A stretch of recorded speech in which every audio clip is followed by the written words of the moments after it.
ഈ ചാനലിന്റെ വളർച്ച എന്ന് പറയുന്ന സുഹൃത്തുക്കളെ നിങ്ങളുടെ സബ്സ്ക്രിപ്ഷനും അതിനോടൊപ്പം തന്നെ നിങ്ങളുടെ സപ്പോർട്ടുമാണ്. ഒത്തിരി സുഹൃത്തുക്കൾ ഇപ്പോഴും സബ്സ്ക്രൈബ് ചെയ്യാതെ കാണുന്നുണ്ട്. ദയവ് ചെയ്ത് സബ്സ്ക്രൈബ് ചെയ്ത് ഈ ചാനൽ ഒന്ന് സപ്പോർട്ട് ചെയ്യുക, സഹായിക്കുക. നമസ്കാരം, PSC ടുഡേ യൂട്യൂബ് ചാനലിലേക്ക് ഏവർക്കും സ്വാഗതം. ഇന്ന് എന്തൊക്കെ പഠിക്കാനുണ്ടെന്ന് നമുക്കൊന്ന് നോക്കാം. ഇലക്ഷൻ കമ്മീഷൻ ഓഫ് ഇന്ത്യ അഥവാ ECI, ഇന്ത്യയുടെ ഇലക്ഷൻ കമ്മീഷനെ പറ്റിയാണ് നമ്മൾ പഠിക്കാൻ പോകുന്നത്. ഇപ്പോൾ ഒരുപാട് ചോദ്യങ്ങൾ ഈ ഭാഗത്ത് നിന്ന് ചോദിക്കുന്നുണ്ട്, അതുകൊണ്ട് നമുക്ക് പഠിക്കാം ഇലക്ഷൻ കമ്മീഷൻ ഓഫ് ഇന്ത്യയെ പറ്റി. ഇന്ത്യയുടെ ഇലക്ഷൻ കമ്മീഷൻ സംസ്ഥാന ദേശീയ തലങ്ങളിലുള്ള തിരഞ്ഞെടുപ്പ് നടത്തുകയും നിയന്ത്രിക്കുകയും ചെയ്യുന്ന സ്ഥാപനമാണ് ഇലക്ഷൻ കമ്മീഷൻ. സംസ്ഥാന ദേശീയ തലങ്ങളിലുള്ള തിരഞ്ഞെടുപ്പുകൾ നടത്തുകയും നിയന്ത്രിക്കുകയും ചെയ്യുന്ന സ്ഥാപനമാണ് ഇലക്ഷൻ കമ്മീഷൻ. തിരഞ്ഞെടുപ്പ് കമ്മീഷൻ ഒരു ഭരണഘടനാ സ്ഥാപനമാണ്. പഠിച്ചോളനെ, തിരഞ്ഞെടുപ്പ് കമ്മീഷൻ ഒരു ഭരണഘടനാ സ്ഥാപനമാണ്. ഭരണഘടനയിൽ ഇലക്ഷൻ കമ്മീഷനെ കുറിച്ച് പ്രതിപാദിച്ചിരിക്കുന്ന അനുച്ഛേദം 324 ഭരണഘടനയില് ഇലക്ഷൻ കമ്മീഷനെ കുറിച്ച് പ്രതിപാദിച്ചിരിക്കുന്ന അനുച്ഛേദം 324. കേന്ദ്ര ഇലക്ഷൻ കമ്മീഷന്റെ ആസ്ഥാനം നിർവാചൻ സദൻ ന്യൂഡൽഹിയാണ്. ഒരുപാട് തവണ പ്രീവിയസ് ആയി ചോദിച്ചതാണ്. കേന്ദ്ര ഇലക്ഷൻ കമ്മീഷന്റെ ആസ്ഥാനം നിർവാചൻ സദൻ എവിടെയാണ്? ന്യൂഡൽഹി സ്ഥിതി ചെയ്യുന്നു. ഇന്ത്യയിൽ സമ്മതിദായക ദിനമായി ആചരിക്കുന്നത് ജനുവരി 25. 2011 മുതലാണ് നമ്മൾ ഇത് ആചരിച്ചു തുടങ്ങുന്നത്. പഠിക്കുക സുഹൃത്തുക്കളെ, ഇമ്പോർട്ടന്റ് ആണ്. ഇന്ത്യയിലെ സമ്മതിദായക ദിനമായി ആചരിക്കുന്നത് ജനുവരി 25. 2011 മുതലാണ് നമ്മൾ സമ്മതിദായക ദിനം ജനുവരി 25 ആയിട്ട് ആചരിക്കുവാൻ തുടങ്ങിയത്. കേന്ദ്ര ഇലക്ഷൻ കമ്മീഷൻ നടത്തുന്ന തിരഞ്ഞെടുപ്പുകൾ ഏതൊക്കെയെന്ന് ചോദിച്ചാൽ അത് പാർലമെന്റിലേക്കുള്ള തിരഞ്ഞെടുപ്പ്, രാഷ്ട്രപതി ഉപരാഷ്ട്രപതി തിരഞ്ഞെടുപ്പ്, സംസ്ഥാന നിയമസഭകളിലേക്കുള്ള തിരഞ്ഞെടുപ്പുകൾ, നടത്തുന്ന തിരഞ്ഞെടുപ്പുകൾ. ഇങ്ങനെ 3 പ്രധാനപ്പെട്ട തിരഞ്ഞെടുപ്പുകളാണ് കേന്ദ്ര ഇലക്ഷൻ കമ്മീഷൻ തിരഞ്ഞെടുപ്പ് നടത്തുന്നത് കേട്ടോ, അല്ലെങ്കിൽ കേന്ദ്ര ഇലക്ഷൻ കമ്മീഷന്റെ നിയന്ത്രണത്തിലെ തിരഞ്ഞെടുപ്പ് നടക്കുന്നത്. അപ്പൊ ഒന്നുകൂടി പറയാം സുഹൃത്തുക്കളെ, ശ്രദ്ധിക്കുക. സംസ്ഥാന ദേശീയ തലത്തിലുള്ള തിരഞ്ഞെടുപ്പുകൾ നടത്തുകയും നിയന്ത്രിക്കുകയും ചെയ്യുന്ന സ്ഥാപനമാണ് ഇലക്ഷൻ കമ്മീഷൻ എന്ന് പറയുന്നത്. തിരഞ്ഞെടുപ്പ് കമ്മീഷൻ ഒരു ഭരണഘടനാ സ്ഥാപനമാണ്. PSC പ്രീവിയസ് ക്വസ്റ്റ്യൻ ആണ്. തിരഞ്ഞെടുപ്പ് കമ്മീഷൻ ഒരു ഭരണഘടനാ സ്ഥാപനമാണ്. ഭരണഘടനയിൽ ഇലക്ഷൻ കമ്മീഷനെ കുറിച്ച് പ്രതിപാദിക്കുന്ന അനുച്ഛേദം 324 പഠിക്കുക. കേന്ദ്ര ഇലക്ഷൻ കമ്മീഷന്റെ ആസ്ഥാനം നിർവാചൻ സദൻ ന്യൂഡൽഹി. എവിടെയാണ്? നിർവാചൻ സദൻ ന്യൂഡൽഹി. ഇന്ത്യയിൽ സമ്മതിദായക ദിനമായി ആചരിക്കുന്നത് ജനുവരി 25. ഇത് 2011 മുതലാണ് നമ്മൾ ആചരിച്ചു തുടങ്ങിയത്. ഇനി കേന്ദ്ര ഇലക്ഷൻ കമ്മീഷൻ നടത്തുന്ന തിരഞ്ഞെടുപ്പുകൾ ഏതൊക്കെയെന്ന് ചോദിച്ചാൽ പാർലമെന്റിലേക്കുള്ള തിരഞ്ഞെടുപ്പ്, ഇപ്പൊ അങ്ങോട്ട് കഴിഞ്ഞ തിരഞ്ഞെടുപ്പ് കേട്ടോ, പാർലമെന്റിലേക്കുള്ള തിരഞ്ഞെടുപ്പ്, രാഷ്ട്രപതി ഉപരാഷ്ട്രപതി എന്നിവരുടെ തിരഞ്ഞെടുപ്പ്, സംസ്ഥാന നിയമസഭകളിലേക്ക് നടത്തുന്ന തിരഞ്ഞെടുപ്പുകൾ. ഇത്രയുമാണ് കേന്ദ്ര ഇലക്ഷൻ കമ്മീഷന്റെ അണ്ടറിൽ വരുന്ന തിരഞ്ഞെടുപ്പുകൾ പഠിക്കും. സംസ്ഥാനങ്ങളിലെ പഞ്ചായത്തുകളുടെയും മുനിസിപ്പാലിറ്റികളിലും നടത്തുന്ന തിരഞ്ഞെടുപ്പിന്റെ മേൽനോട്ടം കേന്ദ്ര ഇലക്ഷൻ കമ്മീഷന്റെ അധികാര പരിധിയിൽ വരില്ല. ഇത് PSC പ്രീവിയസ് ആയി ചോദിച്ചതാണ്. പഠിച്ചോളണേ. സംസ്ഥാനങ്ങളിലെ പഞ്ചായത്തുകളുടെയും മുനിസിപ്പാലിറ്റികളിലും നടത്തുന്ന തിരഞ്ഞെടുപ്പിന്റെ മേൽനോട്ടം കേന്ദ്ര ഇലക്ഷൻ കമ്മീഷന്റെ അധികാര പരിധിയിൽ വരില്ല. അതിന് അതാത് സംസ്ഥാനങ്ങളിൽ തന്നെ സംസ്ഥാന ഇലക്ഷൻ കമ്മീഷനെ അവർ നിയമിച്ചിട്ടുണ്ട്. അവരുടെ നിയന്ത്രണത്തിലാണ് ഈ ഇലക്ഷനുകൾ നടക്കുന്നത് കേട്ടോ. അപ്പോ ഒന്നുകൂടി പറയാം, ശ്രദ്ധിക്കുക. സംസ്ഥാനത്തിലെ പഞ്ചായത്തുകളുടെയോ മുനിസിപ്പാലിറ്റികളുടെ, ഇനി മുനിസിപ്പൽ കോർപ്പറേഷനിലോ ഒക്കെ നടക്കുന്ന തിരഞ്ഞെടുപ്പിന്റെ മേൽനോട്ടം ആര് വഹിക്കില്ല? കേന്ദ്ര ഇലക്ഷൻ കമ്മീഷന്റെ അധികാര പരിധിയിൽ വരുന്നതല്ല. പഠിക്കുക. ഇലക്ഷൻ കമ്മീഷന്റെ രൂപീകരണ സമയത്ത് ഒരു ചീഫ് ഇലക്ഷൻ കമ്മീഷണർ മാത്രമേ ഉണ്ടായിരുന്നുള്ളൂ. ഇലക്ഷൻ കമ്മീഷന്റെ രൂപീകരണ സമയത്ത് ഒരു ചീഫ് ഇലക്ഷൻ കമ്മീഷണർ മാത്രമേ ഉണ്ടായിരുന്നുള്ളൂ. വോട്ടിംഗ് പ്രായം 21 നിന്നും 18 കുറച്ചപ്പോൾ ചീഫ് ഇലക്ഷൻ കമ്മീഷണർമാരും 2 ഇലക്ഷൻ കമ്മീഷണർമാരും ഉൾക്കൊള്ളുന്ന പുതിയൊരു ഇലക്ഷൻ കമ്മീഷനെ രൂപീകരിക്കുകയും ചെയ്തു. അതായത് വോട്ടിംഗ് പ്രായം 21 നിന്ന് 18 മാറ്റിയില്ലേ സുഹൃത്തുക്കളെ? അപ്പോൾ വോട്ടിംഗ് ചെയ്യേണ്ട ജനങ്ങളുടെ എണ്ണം എന്ത് ചെയ്തു? വർദ്ധിച്ചു. ഇങ്ങനെ വർദ്ധിച്ചതോടുകൂടി അതൊരു ചീഫ് ഇലക്ഷൻ കമ്മീഷണറുടെ അണ്ടറിൽ മാത്രം ചെയ്യാൻ പറ്റില്ല എന്ന് ഗവൺമെന്റിന് മനസ്സിലായതോടുകൂടി ചീഫ് ഇലക്ഷൻ കമ്മീഷണറെ സഹായിക്കുന്നതിന് വേണ്ടി 2 ഇലക്ഷൻ കമ്മീഷണർമാരെയും കൂടി എന്ത് ചെയ്തു? നിയമിച്ചു. ഈ ഇലക്ഷൻ കമ്മീഷൻ ഓഫ് ഇന്ത്യയുടെ ഭാഗമായിട്ട്. അങ്ങനെ മെമ്പേഴ്സിന്റെ എണ്ണം എത്രയായിട്ട് മാറി? ഇപ്പോ 3 അപ്പോ ഇപ്പോൾ കറന്റ്ലി ഇലക്ഷൻ കമ്മീഷനകത്ത് ഒരു ചീഫ് ഇലക്ഷൻ കമ്മീഷണർ ഉണ്ട്, അതുപോലെ തന്നെ 2 ഇലക്ഷൻ കമ്മീഷണർമാരുമുണ്ട്. പഠിക്കുക. ചീഫ് ഇലക്ഷൻ കമ്മീഷണറുടെ ഇലക്ഷൻ കമ്മീഷണർമാരെ നിയമിക്കുന്നത് രാഷ്ട്രപതിയാണ്. ചീഫ് ഇലക്ഷൻ കമ്മീഷണറെയും ഇലക്ഷൻ കമ്മീഷന്മാരെയും നിയമിക്കുന്നത് ആരാണ്? രാഷ്ട്രപതിയാണ്. ഇലക്ഷൻ കമ്മീഷണർമാരെ നീക്കം ചെയ്യുന്നത് രാഷ്ട്രപതിയാണ്. ഇലക്ഷൻ കമ്മീഷണർമാരെ നീക്കം ചെയ്യുന്നത് ആരാണ്? രാഷ്ട്രപതിയാണ്. അല്ലാതെ ചീഫ് ഇലക്ഷൻ കമ്മീഷണർ ആര് നീക്കം ചെയ്യുന്നില്ല? രാഷ്ട്രപതി നീക്കം ചെയ്യുന്നില്ല. അതിന് വേറെ പരിപാടിയുണ്ട് കേട്ടോ.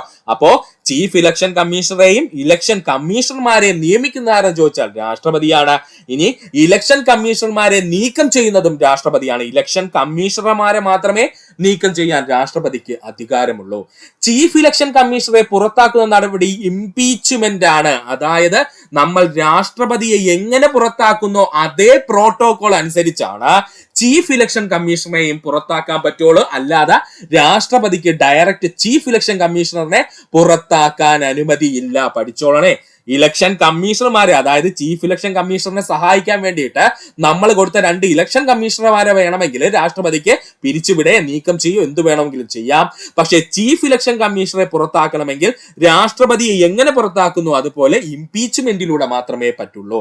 ഇലക്ഷൻ കമ്മീഷണർമാരെ നീക്കം ചെയ്യുന്നതിന് ചീഫ് ഇലക്ഷൻ കമ്മീഷണറുടെ ശുപാർശ ആവശ്യമാണ്. ചുമ്മാ അങ്ങ് രാഷ്ട്രപതിക്ക് ഇലക്ഷൻ കമ്മീഷണർമാരെ നീക്കം ചെയ്യാൻ കഴിയില്ല. ഇലക്ഷൻ കമ്മീഷണർമാരെ നീക്കം ചെയ്യുന്നതിന് ചീഫ് ഇലക്ഷൻ കമ്മീഷണറുടെ ശുപാർശ ആവശ്യമാണ്. ഇലക്ഷൻ കമ്മീഷണറുടെ കാലാവധി 6 വർഷം അല്ലെങ്കിൽ 65 വയസ്സാണ്. പഠിച്ചോളനെ. പ്രീവിയസ് ആയി PSC ചോദിച്ചതാണ്. ഇലക്ഷൻ കമ്മീഷണറുടെ കാലാവധി 6 വർഷം അല്ലെങ്കിൽ 65 വയസ്സാണ്. ഇലക്ഷൻ കമ്മീഷണറുടെ വേതനം 2.5 ലക്ഷം രൂപയാണ്. ഇലക്ഷൻ കമ്മീഷണറുടെ വേതനം എത്രയാണ്? 2.5 ലക്ഷം രൂപയാണ്. പഠിക്കുക. ഒന്നുകൂടി പറയാം സുഹൃത്തുക്കളെ, ശ്രദ്ധിച്ചിരിക്കുക. സംസ്ഥാനങ്ങളിലെ പഞ്ചായത്തുകളുടെയും മുനിസിപ്പാലിറ്റികളെയും നടത്തുന്ന തിരഞ്ഞെടുപ്പിന്റെ മേൽനോട്ടം കേന്ദ്ര ഇലക്ഷൻ കമ്മീഷന്റെ പരിധിയിൽ വരുന്നില്ല. ഇലക്ഷൻ കമ്മീഷൻ രൂപീകരണ സമയത്ത് ഒരു ചീഫ് ഇലക്ഷൻ കമ്മീഷണർ മാത്രമേ ഉണ്ടായിരുന്നുള്ളൂ. വോട്ടിംഗ് പ്രായം 21 നിന്നും 18ലേക്ക് കുറച്ചപ്പോൾ ചീഫ് ഇലക്ഷൻ കമ്മീഷണറെയും അതുപോലെ തന്നെ അദ്ദേഹത്തിന് സഹായിക്കാനായിട്ട് 2 ഇലക്ഷൻ കമ്മീഷണർമാരെയും ഉൾക്കൊള്ളുന്ന പുതിയൊരു ഇലക്ഷൻ കമ്മീഷൻ രൂപീകരിച്ചു. ചീഫ് ഇലക്ഷൻ കമ്മീഷണർമാരെ നിയമിക്കുന്നതാരെന്ന് ചോദിച്ചാൽ അത് രാഷ്ട്രപതിയാണ്. ഇലക്ഷൻ കമ്മീഷണർമാരെ മാത്രം നീക്കം ചെയ്യാനുള്ള അധികാരം രാഷ്ട്രപതിക്കുള്ളൂ. ചീഫ് ഇലക്ഷൻ കമ്മീഷണറെ പുറത്താക്കുന്നത് ഇംപീച്ച്മെന്റിലൂടെയാണ്. ഇലക്ഷൻ കമ്മീഷണർമാരെ നീക്കം ചെയ്യുന്നതിന് ചീഫ് ഇലക്ഷൻ കമ്മീഷണറുടെ ശുപാർശ ആവശ്യമാണ്. ഡയറക്റ്റ് രാഷ്ട്രപതിക്ക് നീക്കം ചെയ്യാൻ കഴിയില്ല. ഇലക്ഷൻ കമ്മീഷണറുടെ കാലാവധി 6 വർഷം അല്ലെങ്കിൽ 65 വയസ്സ് തികയണം. ഇലക്ഷൻ കമ്മീഷണറുടെ വേതനം 2.5 ലക്ഷം രൂപയാണ്. പഠിക്കുക. ഇനി നമുക്ക് ഇലക്ഷൻ കമ്മീഷന്റെ അധികാര പരിധിയിൽ എന്തൊക്കെയാണ് വരുന്നത് നോക്കാം സുഹൃത്തുക്കളെ. ഇലക്ഷൻ കമ്മീഷന്റെ അധികാര പരിധിയിൽ വരുന്ന കാര്യങ്ങൾ എന്തൊക്കെയാണെന്ന് നോക്കാം. രാഷ്ട്രീയ പാർട്ടികൾക്ക് അധികാരം നൽകുകയും അവർക്ക് തിരഞ്ഞെടുപ്പ് ചിഹ്നങ്ങൾ നൽകുകയും ചെയ്യും. PSC previous question. രാഷ്ട്രീയ പാർട്ടികൾക്ക് അധികാരം നൽകുകയും അവർക്ക് തിരഞ്ഞെടുപ്പ് ചിഹ്നങ്ങൾ നൽകുകയും ചെയ്യുന്നു ഇലക്ഷൻ കമ്മീഷൻ. തിരഞ്ഞെടുപ്പ് ക്രമീകരണവുമായി ബന്ധപ്പെട്ട പരാതികൾ പരിശോധിക്കുന്നതും അന്വേഷണ ഉദ്യോഗസ്ഥന്മാരെ നിയമിക്കുന്നതും ഇലക്ഷൻ കമ്മീഷൻ ആയിരിക്കും. തിരഞ്ഞെടുപ്പ് ക്രമവുമായി ബന്ധപ്പെട്ട എന്തെങ്കിലും പരാതികൾ ഉയർന്നു കഴിഞ്ഞാൽ ആ പരാതികൾ പരിശോധിക്കുന്നതിന് വേണ്ടിയിട്ട് അന്വേഷണ ഉദ്യോഗസ്ഥന്മാരെ നിയമിക്കാനുള്ള അവകാശം ഇലക്ഷൻ കമ്മീഷനാണ്. തിരഞ്ഞെടുപ്പ് വേളയിൽ രാഷ്ട്രീയ പാർട്ടികളും സ്ഥാനാർത്ഥികളും പാലിക്കേണ്ട പെരുമാറ്റച്ചട്ടങ്ങൾ തീരുമാനിക്കുന്നത് ഇലക്ഷൻ കമ്മീഷനാണ്. തിരഞ്ഞെടുപ്പ് വേളയില് രാഷ്ട്രീയ പാർട്ടികൾക്കും സ്ഥാനാർത്ഥികളും പാലിക്കേണ്ട പെരുമാറ്റച്ചട്ടങ്ങൾ തീരുമാനിക്കുന്നത് ആരാണ്? ഇലക്ഷൻ കമ്മീഷനാണ്. MP-മാരുടെ അയോഗ്യത ഉൾപ്പെടെയുള്ള വിഷയങ്ങളിൽ രാഷ്ട്രപതിക്ക് മാർഗനിർദ്ദേശം നൽകുന്നത് ഇലക്ഷൻ കമ്മീഷനാണ്. MP-മാരുടെ അയോഗ്യത ഉൾപ്പെടെയുള്ള വിഷയങ്ങളിൽ രാഷ്ട്രപതിക്ക് മാർഗനിർദ്ദേശം നൽകുന്നത് ആരെന്ന് ചോദിച്ചാൽ അത് ഇലക്ഷൻ കമ്മീഷനാണ്. MLA അയോഗ്യത ഉൾപ്പെടെയുള്ള വിഷയങ്ങൾക്ക് ഗവർണറെ സഹായിക്കുന്നതും ഇലക്ഷൻ കമ്മീഷനാണ്. MLA-മാരുടെ അയോഗ്യത കൽപ്പിക്കുന്നതുമായി ബന്ധപ്പെട്ട് ഗവർണറെ സഹായിക്കുന്നതും ആരാണ്? ഇലക്ഷൻ കമ്മീഷനാണ്. പഠിക്കുക. ഒന്നുകൂടി പറയാം. ഇലക്ഷൻ കമ്മീഷന്റെ അധികാര പരിധിയിൽ വരുന്ന കാര്യങ്ങളാണ്. രാഷ്ട്രീയ പാർട്ടികൾക്ക് അംഗീകാരം നൽകുകയും അവർക്ക് തിരഞ്ഞെടുപ്പ് ചിഹ്നങ്ങൾ നൽകുകയും ചെയ്യുന്നത് ഇലക്ഷൻ കമ്മീഷനാണ്. ഇങ്ങനെ തന്നെ പഠിച്ചോളുക. ഓപ്ഷനകത്ത് പാർലമെന്റ് എന്ന് പറഞ്ഞ് കിടക്കും. തെറ്റാണ്. പാർലമെന്റ് നിങ്ങൾ ഒരിക്കലും ആൻസർ കൊടുക്കല്ലേ സുഹൃത്തുക്കളെ. ഒത്തിരി പേർക്ക് തെറ്റിയിട്ടുള്ള ക്വസ്റ്റ്യൻ ആണ് പറഞ്ഞത്. രാഷ്ട്രീയ പാർട്ടികൾക്ക് അധികാരം നൽകുകയും അവർക്ക് തിരഞ്ഞെടുപ്പ് ചിഹ്നങ്ങൾ നൽകുകയും ചെയ്യുന്നത് ഇലക്ഷൻ കമ്മീഷനാണ്. തിരഞ്ഞെടുപ്പ് ക്രമവുമായി ബന്ധപ്പെട്ട പരാതികൾ പരിശോധിക്കുന്നതിന് അന്വേഷണ ഉദ്യോഗസ്ഥന്മാരെ നിയമിക്കുന്നത് ഇലക്ഷൻ കമ്മീഷനാണ്. തിരഞ്ഞെടുപ്പ് വേളയിൽ രാഷ്ട്രീയ പാർട്ടികളും സ്ഥാനാർത്ഥികളും പാലിക്കേണ്ട പെരുമാറ്റച്ചട്ടം തീരുമാനിക്കുന്നത് ഇലക്ഷൻ കമ്മീഷനാണ്. MP-മാരുടെ അയോഗ്യത ഉൾപ്പെടെയുള്ള വിഷയങ്ങളിൽ രാഷ്ട്രപതിക്ക് മാർഗനിർദ്ദേശം നൽകുന്നത് ഇലക്ഷൻ കമ്മീഷനാണ്. MLA-മാരുടെ അയോഗ്യത ഉൾപ്പെടെയുള്ള വിഷയങ്ങൾക്ക് ഗവർണറെ സഹായിക്കുന്നതും ആരാണ്? ഇലക്ഷൻ കമ്മീഷനാണ്. പഠിക്കുക. അക്രമം, കൃത്രിമം, ബൂത്ത് പിടിച്ചെടുക്കൽ എന്നീ ക്രമക്കേടുകൾ ഉണ്ടായാൽ തിരഞ്ഞെടുപ്പ് റദ്ദാക്കുവാനുള്ള അവകാശം ഇലക്ഷൻ കമ്മീഷനുണ്ട്. പഠിച്ചോളണേ. അക്രമം, കൃത്രിമം, ബൂത്ത് പിടിച്ചെടുക്കൽ എന്നീ ക്രമക്കേടുകൾ കണ്ടെത്തി കഴിഞ്ഞാൽ തിരഞ്ഞെടുപ്പ് റദ്ദാക്കുവാനുള്ള അവകാശം ആർക്കുണ്ട്? ഇലക്ഷൻ കമ്മീഷനുണ്ട്. തിരഞ്ഞെടുപ്പ് നടത്താൻ ആവശ്യമായ ഉദ്യോഗസ്ഥരെ ഗവർണറോടോ അല്ലെങ്കിൽ രാഷ്ട്രപതിയോടോ ആവശ്യപ്പെടുവാനുള്ള അവകാശം ആർക്കുണ്ട്? ഇലക്ഷൻ കമ്മീഷനുണ്ട്. തിരഞ്ഞെടുപ്പ് നടത്താൻ ആവശ്യമായിട്ടുള്ള ഉദ്യോഗസ്ഥരെ ഗവർണറോടോ അല്ലെങ്കിൽ രാഷ്ട്രപതിയോടോ ചോദിക്കാൻ അല്ലെങ്കിൽ ആവശ്യപ്പെടാനുള്ള അധികാരം ആർക്കുണ്ട്? ഇലക്ഷൻ കമ്മീഷനുണ്ട്. സ്വതന്ത്രവും നീതിയുക്തവുമായ തെരഞ്ഞെടുപ്പ് നിർവഹിക്കുന്നത് രാജ്യത്തിന്റെ വോട്ടിംഗ് യന്ത്രങ്ങൾ പരിശോധിക്കുന്നത് ആരെന്ന് ചോദിച്ചാൽ അത് ഇലക്ഷൻ കമ്മീഷനാണ്. പഠിച്ചോളനെ. സ്വതന്ത്രവും നീതിയുക്തവുമായ തെരഞ്ഞെടുപ്പ് നിർവഹിക്കുന്നതിന് വേണ്ടിയിട്ട് രാജ്യത്തിന്റെ വോട്ടിംഗ് യന്ത്രങ്ങൾ പരിശോധിക്കുന്നത് ആരെന്ന് ചോദിച്ചു കഴിഞ്ഞാൽ അത് തിരഞ്ഞെടുപ്പ് കമ്മീഷനാണ്. അടിയന്തരാവസ്ഥാ ഘട്ടങ്ങളിൽ രാഷ്ട്രപതിയുടെ നിയന്ത്രണത്തിലുള്ള ഒരു സംസ്ഥാനത്തിൽ തിരഞ്ഞെടുപ്പ് നടത്തുവാൻ കഴിയുമോ എന്ന് പരിശോധിക്കുന്നതിന്റെ പൂർണ്ണ ഉത്തരവാദിത്തം ഇലക്ഷൻ കമ്മീഷനാണ്. പഠിച്ചോളനെ. ഇമ്പോർട്ടന്റ് ആണ്. അടിയന്തരാവസ്ഥാ ഘട്ടങ്ങളിൽ രാഷ്ട്രപതിയുടെ നിയന്ത്രണത്തിലിരിക്കുന്ന ഒരു സംസ്ഥാനത്തില് തിരഞ്ഞെടുപ്പ് നടത്തുവാൻ കഴിയുമോ എന്ന് പരിശോധിക്കുന്നതിന്റെ പൂർണ്ണ ഉത്തരവാദിത്തം ആർക്കാണ്? ഇലക്ഷൻ കമ്മീഷനാണ്. രാഷ്ട്രീയ ഗ്രൂപ്പുകളെ പട്ടികപ്പെടുത്തുക, അവർക്ക് ദേശീയ അല്ലെങ്കിൽ സംസ്ഥാന പാർട്ടി നൽകുക, ഇതും ആരുടെ ഉത്തരവാദിത്തമാണ്? നമ്മുടെ ഇലക്ഷൻ കമ്മീഷന്റെ ഉത്തരവാദിത്തമാണ്. ഇത് ഇമ്പോർട്ടന്റ് പോയിന്റ് ആണ്. പഠിച്ചോളേ. രാഷ്ട്രീയ ഗ്രൂപ്പുകളെ പട്ടികപ്പെടുത്തുക, അവർക്ക് ദേശീയ അല്ലെങ്കിൽ സംസ്ഥാന പാർട്ടികളുടെ പദവി നൽകുന്നതും ആരാണ്? നമ്മുടെ ഇലക്ഷൻ കമ്മീഷനാണ്. ഒന്നുകൂടി പറയാം സുഹൃത്തുക്കളെ, ശ്രദ്ധിക്കുക. അക്രമം, കൃത്രിമം, ബൂത്ത് പിടിച്ചെടുക്കൽ എന്നീ ക്രമക്കേടുകൾ കണ്ടെത്തിയാൽ തിരഞ്ഞെടുപ്പ് റദ്ദാക്കുവാനുള്ള അവകാശം ആർക്കുണ്ട്? നമ്മുടെ ഇലക്ഷൻ കമ്മീഷനുണ്ട്. തിരഞ്ഞെടുപ്പ് നടത്താൻ ആവശ്യമായ ഉദ്യോഗസ്ഥരെ ഗവർണറോടോ അല്ലെങ്കിൽ രാഷ്ട്രപതിയോടോ ആവശ്യപ്പെടുവാനുള്ള അധികാരം ആർക്കുണ്ട്? ഇലക്ഷൻ കമ്മീഷനുണ്ട്. സ്വതന്ത്രവും നീതിയുക്തവുമായ തിരഞ്ഞെടുപ്പ് നിർവഹിക്കുന്നതിന് രാജ്യത്തിന്റെ വോട്ടിംഗ് യന്ത്രങ്ങൾ പരിശോധിക്കുന്നത് ആരാണ്? തിരഞ്ഞെടുപ്പ് കമ്മീഷനാണ്.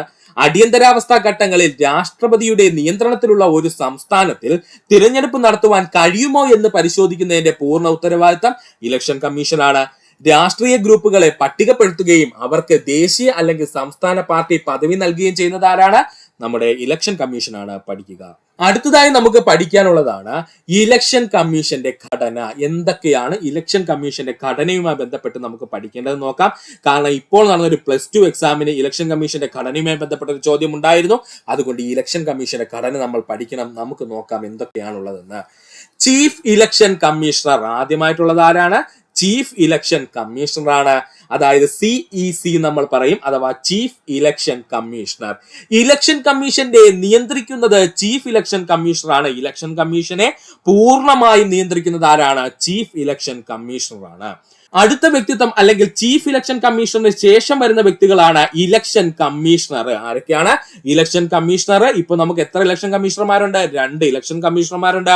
ഇവരുടെ ജോലി എന്തെന്ന് ചോദിച്ചാല് തീരുമാനങ്ങൾ എടുക്കുന്നതിൽ ചീഫ് ഇലക്ഷൻ കമ്മീഷണർക്ക് ആവശ്യമായ സഹായങ്ങൾ നൽകുന്നതാണ് ഇലക്ഷൻ കമ്മീഷണർമാരുടെ ജോലി. തീരുമാനങ്ങൾ എടുക്കുന്നതിൽ ചീഫ് ഇലക്ഷൻ കമ്മീഷണറിന് ആവശ്യമായ സഹായങ്ങൾ നൽകുക എന്നുള്ളതാണ് ഇലക്ഷൻ കമ്മീഷണർമാരുടെ ജോലി.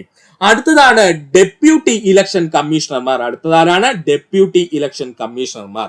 വിവിധ തെരഞ്ഞെടുപ്പ് സംവിധാനങ്ങളുടെ നിയന്ത്രണം ഡെപ്യൂട്ടി ഇലക്ഷൻ കമ്മീഷണർമാർക്കാണ്. വിവിധ തെരഞ്ഞെടുപ്പ് സംവിധാനങ്ങളുടെ നിയന്ത്രണം ആരുടെ കയ്യിലാണ്? ഡെപ്യൂട്ടി ഇലക്ഷൻ കമ്മീഷണർമാർക്കാണ്. Assistant election commissioner. അടുത്തതാരാണ്? Assistant election commissioner. Deputy election കമ്മീഷണർമാർക്കുള്ള സഹായങ്ങൾ ചെയ്തു കൊടുക്കുന്ന ജോലിയാണ് അസിസ്റ്റന്റ് ഇലക്ഷൻ കമ്മീഷണർക്കുള്ളത്. ഡെപ്യൂട്ടി ഇലക്ഷൻ കമ്മീഷണർമാർക്കുള്ള സഹായങ്ങൾ ചെയ്തു കൊടുക്കുന്ന ജോലിയാണ് അസിസ്റ്റന്റ് ഇലക്ഷൻ കമ്മീഷണർക്കുള്ളത്. ഒന്നുകൂടി പറയാം സുഹൃത്തുക്കളെ. ഇലക്ഷൻ കമ്മീഷന്റെ ഘടന എങ്ങനെയെന്ന് ചോദിച്ചാൽ ഒരു ചീഫ് ഇലക്ഷൻ കമ്മീഷണർ അഥവാ CEC ഉണ്ട്. അദ്ദേഹം എന്ന് പറയുന്നത് ഈ ഇലക്ഷൻ കമ്മീഷന്റെ പൂർണ്ണമായ നിയന്ത്രണം ആരുടെ കയ്യിലാണ്? ചീഫ് ഇലക്ഷൻ കമ്മീഷണറുടെ കയ്യിലാണ്. അതിന് തൊട്ടു താഴെയാണ് 2 പ്രധാനപ്പെട്ട പോസ്റ്റ് വരുന്നത്. 2 ഇലക്ഷൻ കമ്മീഷണർമാര്.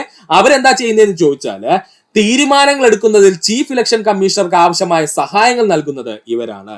അതിനു തൊട്ട് താഴെയായാണ് ഡെപ്യൂട്ടി ഇലക്ഷൻ കമ്മീഷണർ വരുന്നത്. വിവിധ തെരഞ്ഞെടുപ്പ് സംവിധാനങ്ങളുടെ നിയന്ത്രണം ഡെപ്യൂട്ടി ഇലക്ഷൻ കമ്മീഷണറാണ് നടത്തുന്നത്.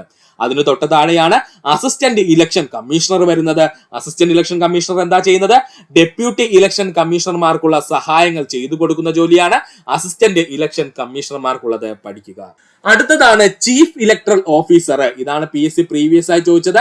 ചീഫ് ഇലക്ടറൽ ഓഫീസർ ഓരോ സംസ്ഥാനങ്ങളിലെയും കേന്ദ്രഭരണ പ്രദേശങ്ങളിലെയും പ്രാദേശിക ഓഫീസുകളുടെയും തെരഞ്ഞെടുപ്പ് പ്രവർത്തനങ്ങൾ മേൽനോട്ടം വഹിക്കുകയും ചെയ്യുന്ന വ്യക്തിത്വമാരെന്ന് ചോദിച്ചാൽ അത് ചീഫ് ഇലക്ടറൽ ഓഫീസർ ആണ്.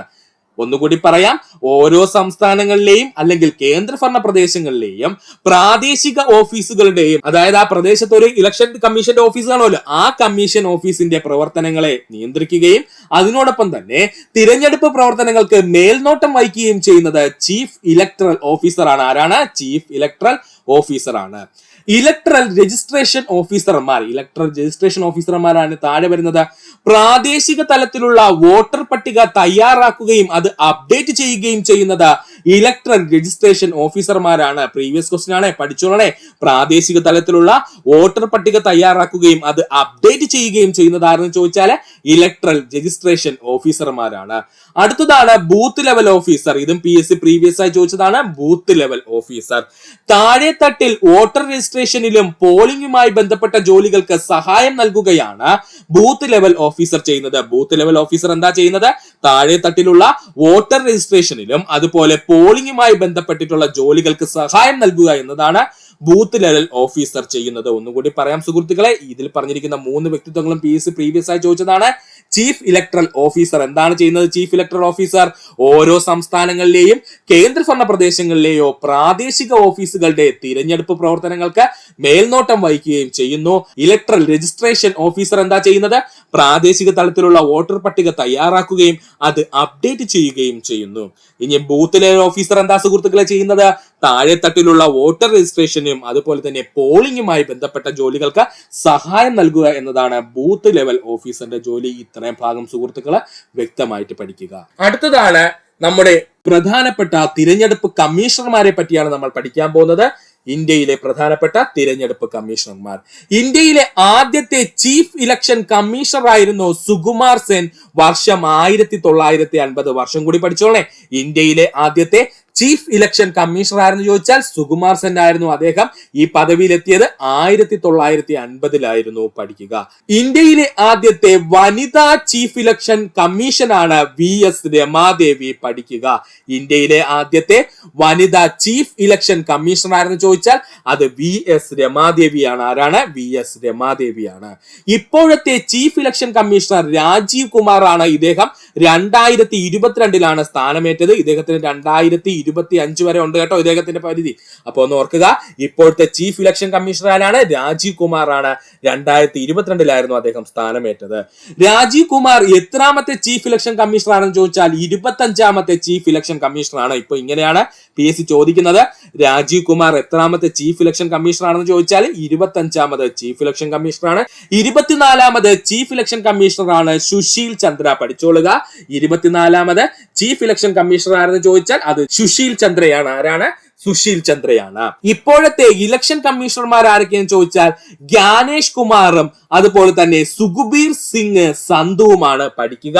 ഇപ്പോഴത്തെ 2 പ്രധാനപ്പെട്ട ഇലക്ഷൻ കമ്മീഷണർമാരില്ലേ സുഹൃത്തുക്കളെ, അവരാരൊക്കെയെന്ന് ചോദിച്ചാൽ ജ്ഞാനേഷ് കുമാറും അതുപോലെ സുഖബീർ സിംഗ് സന്ധുവുമാണ്. അപ്പോ ഇവിടുന്ന് 3 പേരുകള് തിരഞ്ഞെടുപ്പ് കമ്മീഷനുമായി നിങ്ങൾ പഠിച്ചു വെക്കുക. 1 രാജീവ് കുമാർ, 2 ജ്ഞാനേഷ് കുമാർ, 3 സുഖബീർ സിംഗ് സന്ധു.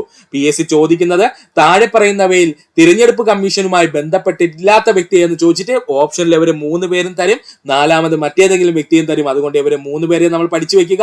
ഇപ്പോഴത്തെ തിരഞ്ഞെടുപ്പ് കമ്മീഷന്റെ ചീഫ് ഇലക്ഷൻ കമ്മീഷണർ ആരെന്ന് ചോദിച്ചാൽ അത് രാജീവ് കുമാർ ആണ്. അതുപോലെ തന്നെ അവിടുത്തെ ഇലക്ഷൻ കമ്മീഷണർമാർ 2 പേരുണ്ട്. ആരൊക്കെയാണ്? ജ്ഞാനേഷ് കുമാറും അതുപോലെ സുഖബീർ സിംഗ് സന്ധുവും. ആരാണ്? സുഖബീർ സിംഗ് സന്ധുവും. പഠിക്കുക. രാഷ്ട്രപതിയുമായി ബന്ധപ്പെട്ട ശരിയായ പ്രസ്താവന കണ്ടെത്തുക. രാഷ്ട്രപതിയുമായി ബന്ധപ്പെട്ട ശരിയായ പ്രസ്താവന തിരഞ്ഞെടുക്കുക. രാഷ്ട്രപതി തിരഞ്ഞെടുപ്പിന് നേതൃത്വം നൽകുന്നത് ഇലക്ഷൻ കമ്മീഷൻ. ഓപ്ഷൻ ബി, രാഷ്ട്രപതി തിരഞ്ഞെടുപ്പിന്റെ തർക്കങ്ങൾ പരിഹരിക്കുവാനുള്ള അവകാശം സുപ്രീം കോടതിക്കാണ്. ഓപ്ഷൻ സി, രാഷ്ട്രപതിക്ക് സത്യവാചകം ചൊല്ലിക്കൊടുക്കുന്നത് സുപ്രീം കോടതി ചീഫ് ജസ്റ്റിസ് ആണ്. ഓപ്ഷൻ ഡി, രാഷ്ട്രപതി രാജിക്കത്ത് സമർപ്പിക്കുന്നത് ഉപരാഷ്ട്രപതിക്കാണ്. ഇതിൽ ഏതാ സുഹൃത്തുക്കളെ ശരിയായ പ്രസ്താവന? ഇതിൽ പറഞ്ഞിരിക്കുന്ന എല്ലാ പ്രസ്താവനകളും ശരിയാണ്. പഠിക്കുക. രാഷ്ട്രപതി തിരഞ്ഞെടുപ്പുമായി ബന്ധപ്പെട്ടിരിക്കുന്ന പ്രസ്താവനകളാണ് നമ്മൾ പറഞ്ഞത്. ഇതെല്ലാം ശരിയാണ്, ശ്രദ്ധിക്കുക. രാഷ്ട്രപതി തിരഞ്ഞെടുപ്പിന് നേതൃത്വം നൽകുന്നത് ഇലക്ഷൻ കമ്മീഷൻ ആണ്. രാഷ്ട്രപതി തിരഞ്ഞെടുപ്പിന് നേതൃത്വം നൽകുന്നത് ഇലക്ഷൻ കമ്മീഷൻ ഓഫ് ഇന്ത്യയാണ്. രാഷ്ട്രപതി തിരഞ്ഞെടുപ്പിലെ തർക്കങ്ങൾ പരിഹരിക്കുവാനുള്ള അവകാശം ആർക്കാണ്? സുപ്രീം കോടതിക്ക് മാത്രമാണ്. രാഷ്ട്രപതി തിരഞ്ഞെടുപ്പിലെ തർക്കങ്ങൾ പരിഹരിക്കുന്നത് സുപ്രീം കോടതിയാണ്. രാഷ്ട്രപതിക്ക് സത്യവാചകം ചൊല്ലിക്കൊടുക്കുന്നത് സുപ്രീം കോടതി ചീഫ് ജസ്റ്റിസ് ആണ്. പഠിച്ചോളനെ, രാഷ്ട്രപതിക്ക് സത്യവാചകം ചൊല്ലിക്കൊടുക്കുന്നത് സുപ്രീം കോടതി ചീഫ് ജസ്റ്റിസ് ആണ്. രാഷ്ട്രപതി രാജിക്കത്ത് സമർപ്പിക്കുന്നത് ആർക്കാണ്? ഉപരാഷ്ട്രപതിക്കാണ്. രാഷ്ട്രപതി രാജിക്കത്ത് സമർപ്പിക്കുന്നത് ഉപരാഷ്ട്രപതിക്കാണ്. ഈ ഭാഗങ്ങൾ സുഹൃത്തുക്കൾ വ്യക്തമായിട്ട് പഠിക്കുക. സ്റ്റേറ്റ്മെന്റ് ലെവലും PSC ഇങ്ങനെയുള്ള ചോദ്യങ്ങൾ ചോദിക്കും. അപ്പോൾ നമുക്ക് കൺഫ്യൂഷൻ ഉണ്ടാവരുത്. അതുകൊണ്ട് 2-3 തവണ സുഹൃത്തുക്കൾ വീഡിയോ കണ്ട് ഇതങ്ങ് മനസ്സിരുത്തി പഠിക്കുക. ഇത്രയും നേരം ഈ വീഡിയോ കണ്ട സുഹൃത്തുക്കൾ എല്ലാവർക്കും നന്ദി, നമസ്കാരം. നിങ്ങൾക്ക് ഈ വീഡിയോ ഇഷ്ടമായെങ്കിൽ നിങ്ങളുടെ സുഹൃത്തുക്കൾ കൂടി ഒന്ന് ഷെയർ ചെയ്ത് കൊടുക്കുക. അതിനോടൊപ്പം തന്നെ നമ്മുടെ ചാനൽ സബ്സ്ക്രൈബ് ചെയ്ത് സഹായിക്കുക. സബ്സ്ക്രൈബ് ബട്ടണോട് ചേർന്നുള്ള ബെൽ ബട്ടൺ അമർത്തി കഴിഞ്ഞാൽ നമ്മൾ അപ്ലോഡ് ചെയ്യുന്ന വീഡിയോകൾ അപ്പോൾ തന്നെ സുഹൃത്തുക്കളെ നിങ്ങളിലെത്തുന്നതാണ്. സുഹൃത്തുക്കൾ എല്ലാവർക്കും നന്ദി, നമസ്കാരം. നല്ലൊരു ദിവസം.